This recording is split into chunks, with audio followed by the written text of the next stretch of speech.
She said the thing no one had the guts to say out loud.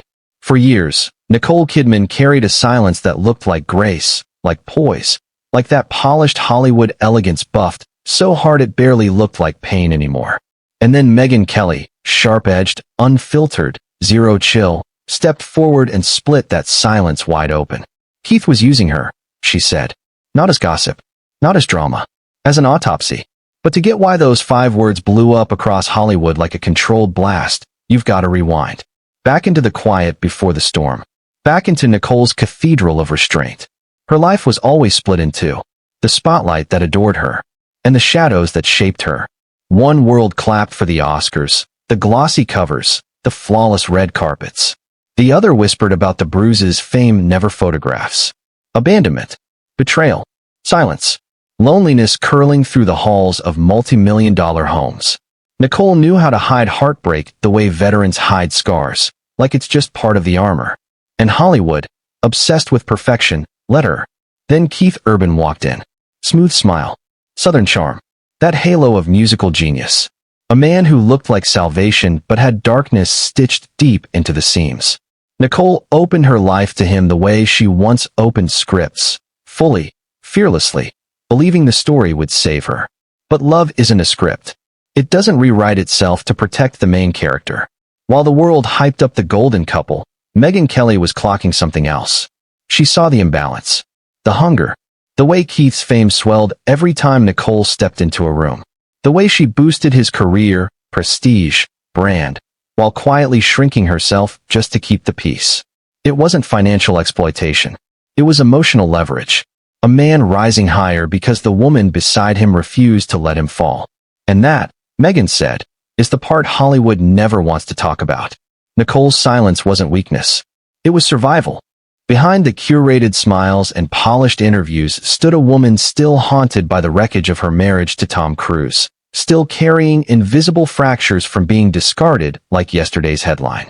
Keith stepped into a heart already bruised, already trained to whisper instead of demand, to bend instead of break. Megyn's revelation didn't accuse him of cruelty. It accused the system around him, the fans, the press, the industry that applauds flawed men but drags women for being difficult. It accused the unwritten rule that women like Nicole must bleed quietly so their husbands can shine loudly. That's why it hit so hard. This wasn't tea. This was a reckoning. A spotlight flipping backward, exposing the price Nicole had been paying for years behind velvet curtains. The truth Megyn Kelly refused to let stay buried. The truth that sometimes in Hollywood, the brightest star is the one forced to dim herself so someone else can glow. And now the silence? Yeah, it's cracking. Long before Megyn spoke, the fracture had already begun. Nicole Kidman, with that cathedral quiet resilience, was building a marriage out of hope while the world swore it was flawless. For a time, she believed it too. She believed in the warmth Keith wrapped around her shoulders. Believed in the way he looked at her like she was the anchor he'd been searching for. Believed this love wouldn't collapse under its own weight. But marriages don't shatter in explosions. They break in whispers. The first crack came soft, almost gentle. Late-night studio sessions. A phone turned face down. Tours stretching longer than promised. Messages a little too vague. A little too polished. She'd seen this pattern before. Tom Cruise taught her silence can scream louder than shouting. But she refused to see it again. Not this time. Not this man. Her friends noticed first. The too bright smile at events. The way she leaned into Keith like proximity could stop him from slipping away. The way she brushed off rumors because the alternative was worse, that she was loving a man who needed her more than he valued her. Keith carried a storm. Old addictions. Old wounds. Old insecurities gnawing at the foundation of their life. Nicole knew. She tried to hold it. Protect him from it. But here's the quiet tragedy. The more she carried his darkness, the more it eclipsed her light. Megyn Kelly later said it plain. Nicole was pouring into a man who was slowly draining her. The world framed Keith as the romantic savior who lifted her after Tom. But the truth lived in the margins. In the commitments she canceled for him. In the years she let her career take second place so his could rise. In the emotional weight she carried while acting like it was featherlight. Nicole never asked for applause. She asked for partnership. What she got was a man battling ghosts she didn't create and couldn't cure. He saw her as salvation and shield. When his career dipped, her prestige lifted him. When scandals sparked, her reputation smothered them. Everyone in Hollywood knew Nicole wasn't just his wife. She was his armor. But armor cracks when the war never ends. The turning point wasn't betrayal. It was confession. Keith admitting in a raw, quiet moment that he needed Nicole because without her, his world would implode. Those words were meant as devotion. They landed like a sentence. She didn't want to be needed like a lifeboat. She wanted to be chosen like a partner. For the first time, Nicole understood. He wasn't loving her. He was leaning on her harder than anyone realized. The more he leaned, the more she faded. The fierce, independent woman became someone constantly adjusting, constantly forgiving, constantly reshaping herself around his fragility. That's not romance. That's erasure. Megyn didn't shatter the silence. She said out loud what Nicole had been living for years. A truth buried under glossy spreads and golden hour photo ops. Nicole Kidman, one of the most powerful actresses of her generation, was dissolving inside a marriage the world swore was perfect. And the cracks? They weren't cracks anymore. They were fault lines. What Megyn revealed wasn't shade. It was math. An equation of emotional debt piling up quietly for years. Love expands when it's balanced. When it's not, it keeps score. And Nicole had been paying heavy. Every time Keith canceled something. Every time recovery demanded her presence. Every time tabloids threatened chaos. She steadied him. She became the stillness. The reminder. The shelter. Maybe that's where it went wrong. He didn't try to deserve it. Hollywood adored the storyline. The tormented artist saved by the elegant star. Soft focus. Redemption arc vibes. But redemption is heavy. And Nicole carried it alone. She was built on discipline, structure, devotion to craft. When she loves with her whole spine. No halfway. Keith loved in bursts, like fireworks. Beautiful. Blinding. Then darkness. He needed saving. She needed stability. Love gets dangerous when those needs don't meet in the middle. The first time Nicole felt it wasn't betrayal. It was absence. Keith sitting beside her, but lost in his own fog. Conversations echoing. Apologies sounding rehearsed. Promises dissolving before morning. She told herself loyalty meant endurance. But silent endurance becomes erosion. Megyn called it a slow siphon. Not evil. Not intentional. But real. Keith leaning so hard Nicole forgot what it felt like to lean back. She stopped asking. Stopped needing. Stopped expecting reciprocity. Because deep down, she knew. He didn't have enough strength to carry her too. He loved her. Fiercely. But love built on dependency doesn't last. It binds instead of builds. Megyn, sharp-eyed in a way Hollywood hates, saw it clearly. An emotional economy rigged against Nicole from day one. In public, they were perfect. And perfect couples? They're manufactured. Cameras catch symmetry, not strain. Choreography, not cost. Keith praised her with almost too much reverence. All laced with insecurity. She wasn't just his partner. She was his proof. Proof he survived. Proof he deserved better. Proof he rewrote his darkness. But a relationship can't survive as proof. It has to be partnership. When Megyn said he was using her, she meant the quiet kind. The kind where one person becomes gravity holding everything together. Nicole became scaffolding for a man still learning to stand. And he knew it. That's the tragedy. He knew he was taking more than giving. Knew she was draining herself to keep him afloat. Knew she forgave too easily. Too quickly. Too quietly. Love became dependence. Dependence became weight. Weight became something she would eventually drown under. For Nicole, the breaking point wasn't one moment. It was realization creeping in like winter fog. Thick, slow, until everything blurred. She noticed the silence at home. Not peaceful silence. Strained silence. The kind where breathing feels negotiated. The kind where she set her coffee cup down softly so she wouldn't wake a sleeping nerve. The kind where she walked carefully so he wouldn't crumble. The kind where she hid her sadness so his wouldn't feel threatened. When did her needs become dangerous? When did her desires become burdens? When did she stop being a woman and start being a guardian? Hollywood loves to romanticize sacrifice, man. It cheers for the woman who gives everything, whose devotion never wavers, whose love is unconditional. But unconditional love is the fastest way to lose yourself, straight up. And Nicole had lost pieces of herself so quietly, she didn't even clock it until she was half shadow. Megyn Kelly's statement only shocked people because the world flat out refused to see what was right in front of them. They saw glamour. They saw softness. They saw a beautiful marriage anchored by a beautiful woman. They didn't see the cracks. They didn't hear the strain. They didn't feel the exhaustion Nicole carried like a second skin.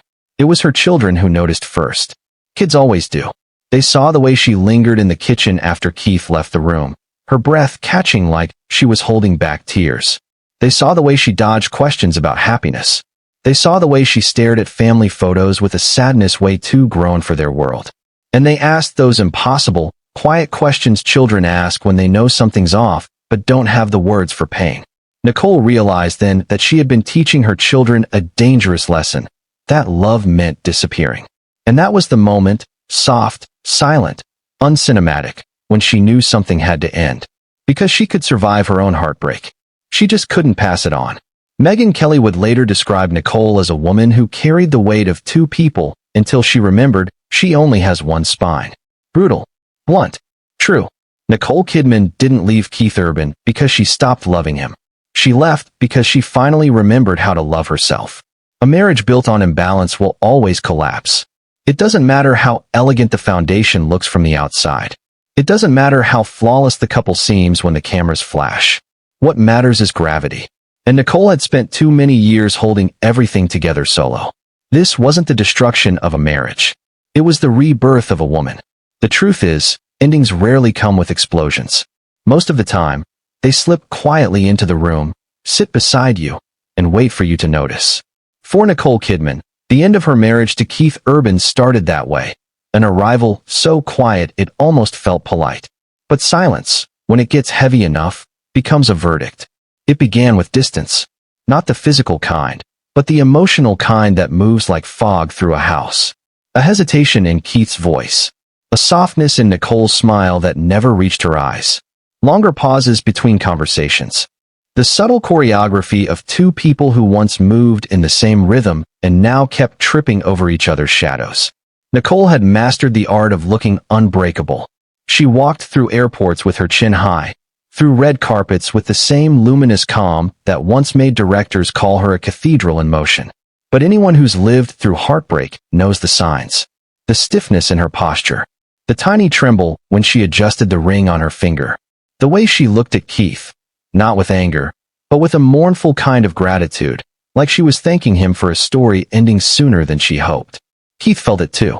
He wasn't clueless. He wasn't blind. He saw the exhaustion in her movements. He heard the emptiness in her replies. He sensed the slow, inevitable unraveling. But knowing doesn't always mean doing. Sometimes it just means fear. And Keith Urban lived with fear like some men live with religion. It ruled him. It guided him. It excused him. He feared losing her. He feared failing her.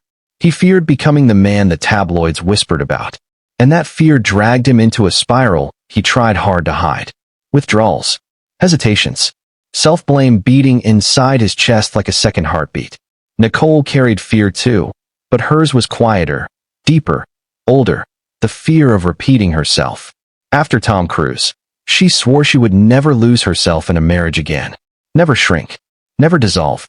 Never bend so far towards someone else that she forgot the shape of her own soul. But love isn't logical, and Nicole had bent further than she ever meant to. By the time she realized it, she was already twisted into someone she barely recognized. The breaking point came on an evening so ordinary it might have faded away if not for the weight inside it. The kids were asleep. The house was still. Nicole sat at the kitchen table, flipping through a script she wasn't really reading. Keith walked in, the heaviness in his eyes already giving him away. "Are you unhappy?" he asked. The words were soft, almost gentle, but they cut through the room like glass. Nicole looked up, startled. Not because of the question, but because he had finally asked it. After years of pretending, after months of drifting, after weeks of holding her breath, the truth had finally found the door. She didn't answer right away, not out of cruelty, but out of grief. Grief for the years she gave him. Grief for the pieces of herself she handed over. Grief for the woman she used to be before love turned into labor. Keith sat across from her, hands trembling. He hated himself for needing her. Hated himself for pulling her into his storms. Hated himself for not knowing how to be the man she deserved. And in his shaking, she saw something devastating. He wasn't the villain. He was the wound. And Nicole Kidman, no matter how strong, How graceful, how determined, could not heal a wound that refused to close. "I'm tired, Keith," she said at last. Not angry, not dramatic, just real. "I'm tired of holding us together." There it was. The sentence that changed everything. No accusations. No blame. No list of emotional debts. Just the truth. Keith lowered his head. He didn't argue. He didn't defend himself. He didn't beg. Because deep down, beneath the charm, the music, the polished persona, he knew the woman across from him had been carrying more than her share for way too long. And he knew he had let her. Nicole didn't cry. She had done that already, backstage between scenes, in hotel bathrooms during press tours, in quiet corners of the house where the kids wouldn't see. But that night, when the truth finally breathed between them, she felt something unexpected. Relief. Relief that the silence had spoken. Relief that she didn't have to fake it anymore. Relief that the love she once carried like a cathedral didn't have to keep collapsing on top of her. Their separation would later be called mutual. Hollywood loves a neat headline. But the real truth was messier, more human. The marriage didn't end because of scandal or betrayal. It ended because Nicole refused to disappear, and because Keith, for all his talent and brilliance, couldn't give her the balance she needed to stay whole. The next morning, Nicole woke before sunrise. She walked through the quiet house, touching pieces of their shared life, not with nostalgia, but with acceptance. The hallway photos, the half-open guitar case, the scarf Keith always left on a chair. Once symbols of home, now they felt like artifacts from a story she had finally stepped out of. She walked onto the porch. The air was cold, the sky pale, and for the first time in years, she felt something unfamiliar rise inside her. Space. Room to breathe. Room to reclaim herself. Room to rebuild. Keith watched from the window. He didn't step outside. He didn't call her name. He just watched the woman he loved and understood the hardest truth of all. Sometimes the greatest act of love is letting someone go, because holding them would break them even more. The curtain fell gently. No applause. Just understanding. Their marriage became memory. Nicole Kidman became herself again. And as Megyn Kelly would later say with sharp honesty, she didn't walk away from Keith. She walked back into her own life. After heartbreak, there's a moment no one warns you about. It's not the night you pack. Not the morning you sign the papers. Not the day you watch someone leave a door you once shared. It's the silence after. A silence so wide it feels like a new country. For Nicole Kidman, that silence unfolded slowly, like dawn. At first, it felt like relief. After years of carrying two souls on one spine, the absence of weight felt strange. She woke without dread, breathed without negotiating, moved without worrying she might trigger another collapse. But relief mixed with grief? That's confusing as hell. She learned healing doesn't start with joy. It starts with disorientation. Keith Urban was gone from the house, physically, at least, but his presence clung to the corners like smoke from a long-dead fire. The faint scent of cologne on the hallway rug, the guitar by the wall, the dent in the leather sofa where he used to sit. Their life together stretched across the house like echoes she couldn't quite mute. The children felt the shift before she said it out loud. Kids sense emotional weather before adults admit the forecast. They noticed the missing laughter, the slower mornings, the dinners with one empty chair. They asked innocent, trembling questions. And Nicole, with that cathedral composure, answered gently instead of breaking down, because she had learned something deep. Heartbreak doesn't demand collapse. Sometimes it demands dignity. Hollywood circled with its teeth out. Public divorces are blood sport there. Tabloids speculated. Talk shows dissected. Commentators jumped in. Some blamed Keith, painting him as the fragile musician leaning too hard on the woman who saved him. Others blamed Nicole, accusing her of walking away from a man in recovery. But Megyn Kelly sliced through the noise. She stopped disappearing, Megyn said. That's why it ended. And those words hit harder than gossip. Because they were real. Because they showed the spine beneath the silence. Because they exposed that Nicole had spent years dimming herself to protect a man who loved her, but needed her more than he understood. Now, for the first time in a decade, she started to reappear. She threw herself into her work, not to escape, but to reclaim. On set, people noticed the shift. She moved with certainty, spoke with conviction, laughed, not that polite, careful laugh she used to keep peace, but the real one, deep and full, the one that surprised even her when it came back. She traveled alone, not to distance herself from Keith, but to get closer to herself. There's a special kind of freedom in realizing you don't have to shrink anymore. She rediscovered what she had left behind: curiosity, ambition, creative hunger. She took roles that challenged her, roles she once avoided to protect the fragile balance of her marriage. She read scripts in hotel rooms with fierce focus, reclaiming every minute she once handed over. But healing isn't a straight line. Some nights the past pressed against her ribs. Some nights the silence felt less like freedom and more like exile. She lay awake replaying memories, the good, the painful, the unfinished. Because heartbreak isn't the absence of love. It's the stubborn persistence of memory. Keith, meanwhile, spiraled quietly, low-key falling apart inside. He had built so much of his identity around the woman who steadied him that her absence felt like losing gravity, like the ground just dipped out from under him. Friends described him as drifting, still functioning, still working, but hollowed out, like he was there, but not really there. He did not lash out. He did not blame. He did not frame himself as the victim.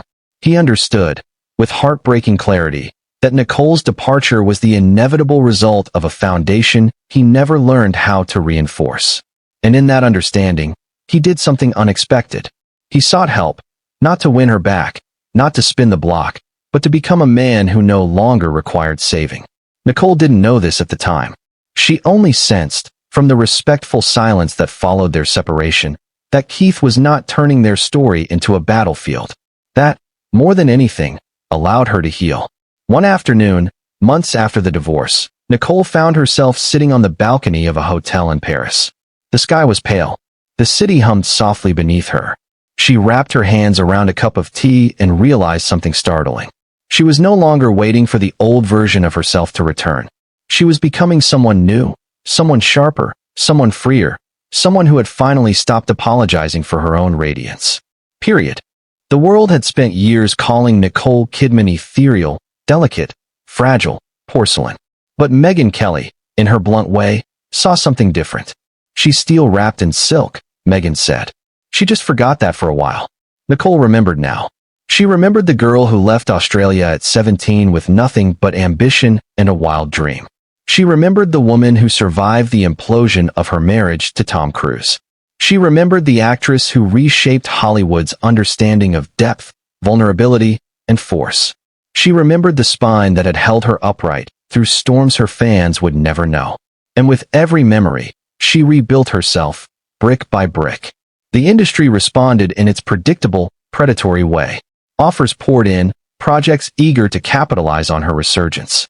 Interviews requested. Directors begged. Brands circled like falcons, sensing opportunity. But Nicole didn't rush. She chose deliberately. She moved intentionally. She understood now that reclaiming her career was not about momentum. It was about sovereignty. Her rules. She began saying no, something she had rarely allowed herself while trying to keep her marriage intact. No to scripts that lacked substance. No to interviews designed to sensationalize her breakup. No to narratives that painted her as broken. She had been broken once, yes, but now she was the one holding the chisel. The public began to notice the shift. Headlines shifted from sympathy to admiration. Nicole Kidman wasn't recovering. She was rising. And in her rising, she exposed a truth Hollywood hates. A woman's power does not come from the man who stands beside her. It comes from the silence she survives. Megyn Kelly, watching from a distance, said it in a way that sliced through every glossy magazine cover. Keith wasn't the villain. Nicole wasn't the victim. The marriage just couldn't hold a woman who was finally remembering her full size. Nicole Kidman had outgrown the life she built with Keith Urban. And the world was about to witness what she could become when she no longer had to fold herself to fit someone else's shadow. Hollywood likes to pretend that once the papers are signed, the story ends. That heartbreak stops hurting once it becomes official. That two lives, once entangled, can be separated with a signature and a polite public statement. But endings do not follow press releases. They follow people home.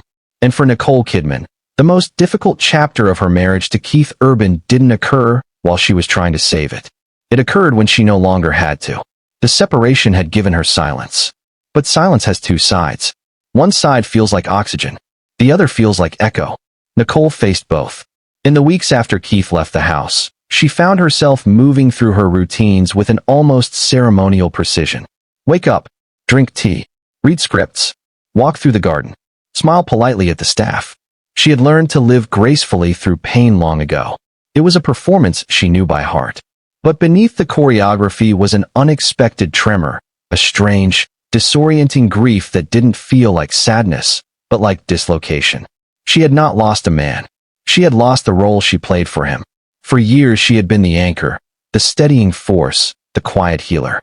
She had filled the spaces Keith could not fill for himself. Now, without those responsibilities, she felt weightless in a way that was both liberating and frightening. Who was she when she was not saving someone? That question hit different. It was a question she had avoided since her divorce from Tom Cruise. The world had painted her as porcelain, but porcelain cracks. And underneath the cracks, Nicole knew, was not fragility. There was hunger. A hunger for authenticity. A hunger to be seen not as a savior, not as a symbol, but as a woman with her own gravity. Keith was wrestling with his own ghosts. Alone in a rented home not far from theirs, he found himself surrounded by the very silence Nicole was beginning to understand. The dependency he once disguised as devotion now felt exposed, like no filter, just raw truth. For the first time in years, he had no one to lean on, no warm presence to absorb his darkness, no graceful partner to steady his hands when his anxieties flared. He attended his recovery meetings more diligently than he ever had. He spoke about Nicole not as a loss, but as a mirror, one that reflected parts of himself he had refused to acknowledge. He didn't blame her. He blamed the version of himself that had learned to survive by relying on the shoulders of strong women. The world expected him to lash out. Men often do during divorces. But Keith remained quiet, almost reverent. He understood that the end of their marriage was not a punishment. It was a consequence. And consequences, he knew too well, are not optional. Meanwhile, Nicole began rebuilding her world with a kind of fierce clarity she had not felt in years. She accepted a film project she once declined because she feared it would destabilize Keith. She reconnected with friends she had drifted from during the years she spent protecting their home life. She even revisited old journals she kept in her 30s, tracing back the version of herself she had once been. Bold, curious, unfiltered, unburdened. And then came the moment that shifted everything. It was a gray afternoon in Los Angeles when Nicole went to retrieve some belongings from the house they once shared. Keith happened to be there. The meeting was accidental, quiet, unplanned. For a moment, they simply stood across the room from each other. Two people who once promised forever, now held together only by memory. He spoke first. "You deserved better," Keith said quietly. Nicole didn't flinch. She didn't soften. She met his gaze with a calmness that felt like truth wearing armor. "I deserved balance," she replied. It was not an accusation. It was a statement of fact, one she delivered without bitterness. Keith nodded, a gesture of acknowledgement more than agreement. He had been rehearsing apologies for weeks, but in that moment, none of them felt necessary. Nicole didn't want repentance. She wanted recognition. And in those few words, she received it. As they talked, it became clear that neither of them regretted the love they once shared. What they regretted was the way it evolved into dependency for him, into confinement for her. When two people outgrow the shape of their relationship, the ruins are no one's fault. They are simply the natural consequence of two lives diverging. After that brief, quiet encounter, Nicole stepped into the driveway and felt something inside her untangle. Closure often arrives not with triumph, but with neutrality. She did not feel victory. She felt release. Megyn Kelly would later comment on this chapter with her usual sharpness. Nicole didn't need him to fall apart. She needed him to finally understand. And he did. As months passed, the narrative around their divorce shifted. The tabloids grew bored. The gossip cycle moved on. What remained were two individuals rebuilding their lives on separate foundations. Nicole's resurgence was not loud. It was deliberate. She chose roles that challenged her emotionally, roles that demanded the depth she once held back to protect her marriage. Critics praised what they called her late career renaissance, not knowing it wasn't a renaissance at all. It was a rebirth. Keith's healing was quieter. He traveled less. He attended therapy. He poured himself into his music with an honesty he once feared. His friends said he had finally begun to face himself without leaning on someone else's strength. And somewhere between their separate recoveries, An unspoken truth settled between them. They had not failed each other. They had simply stopped fitting the versions of themselves they once needed. Nicole Kidman emerged from the storm not as a survivor, but as a woman resurrected, not reborn from love, but from release. She had learned the hardest lesson of adulthood. Sometimes the kindest thing you can do for yourself is to walk away from the person you love when staying means losing who you are. And Keith Urban, for all his wounds and struggles, learned a lesson equally painful. Love is not something you take refuge in. It is something you must stand beside with your own strength. The storm was over. The silence had settled. And out of that silence, both of them finally began to live.